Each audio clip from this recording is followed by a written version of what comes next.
Friends, neat పరీక్ష paper లీకేజ్లో ఇద్దరు top మంత్రులు అరెస్ట్. ఈ విషయాన్ని తెలుసుకునే ముందు వీడియో మీరు కంప్లీట్గా చూడండి. అప్పుడు మీకు కంప్లీట్ ఇన్ఫర్మేషన్ ఏంటో అర్థమవుతుంది. అదేవిధంగా చాలామంది వీడియో చూస్తున్నారు కానీ సబ్స్క్రైబ్ చేసుకోవడం మాత్రం మర్చిపోతున్నారు. దయచేసి సబ్స్క్రైబ్ చేసుకోండి. సబ్స్క్రైబ్ చేసుకోవడం వల్ల నేను చేసే ప్రతి ఒక్క అప్డేట్ మీరు ముందుగానే పొందగలుగుతారు. అదేవిధంగా చాలామంది లైక్ చేయడం మర్చిపోతున్నారు. దయచేసి లైక్ చేయండి. లైక్ చేయడం వల్ల ఈ ఇన్ఫర్మేషన్ అనేది మనం చాలామందికి రీచ్ చేసిన వాళ్ళు అవుతాం. ఇంక లేట్ చేయకుండా వీడియోకి వెళ్ళిపోదాం. ఫ్రెండ్స్, నీటి పరీక్షను వెంటనే రద్దు చేయాలని యూత్ కాంగ్రెస్ అధ్యక్షులు శివసేన రెడ్డి డిమాండ్ చేశారు. అయితే నీటి పరీక్ష పత్రం లీకేజ్ చేసిన నిందితులను విచారిస్తే బీజేపీ నేతల బండారం బయటపడుతుందని చెప్పారు. బీజేపీ స్టేట్ ఆఫీసు ముట్టడికి ఈరోజు యూత్ కాంగ్రెస్ పిలుపునిచ్చింది. దీంతో బీజేపీ ఆఫీసును ముట్టడికి వెళ్లిన శ్రేణులను పోలీసులు అడ్డుకున్నారు.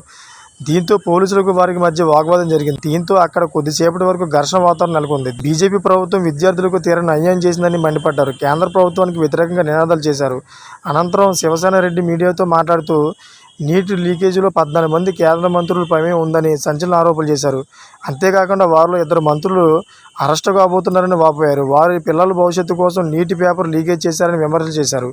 అయితే అసలు నిజాలు బయటపడితే కేంద్ర ప్రభుత్వం కుప్పకూడుతుందన్నారు. అందుకే నీటి పరీక్ష రద్దు చేసేందుకు కేంద్రం వెనుకాడుతుందని చెప్పారు. నీటి పేపర్ లీకేజీకి నైతిక బాధ్యత వహించి కేంద్ర విద్యాశాఖ మంత్రి రాజీనామా చేయాలని డిమాండ్ చేశారు. 23 లక్షల మంది విద్యార్థుల జీవితాలతో కేంద్రం చెలగాటం ఆడుతుందని విమర్శించారు.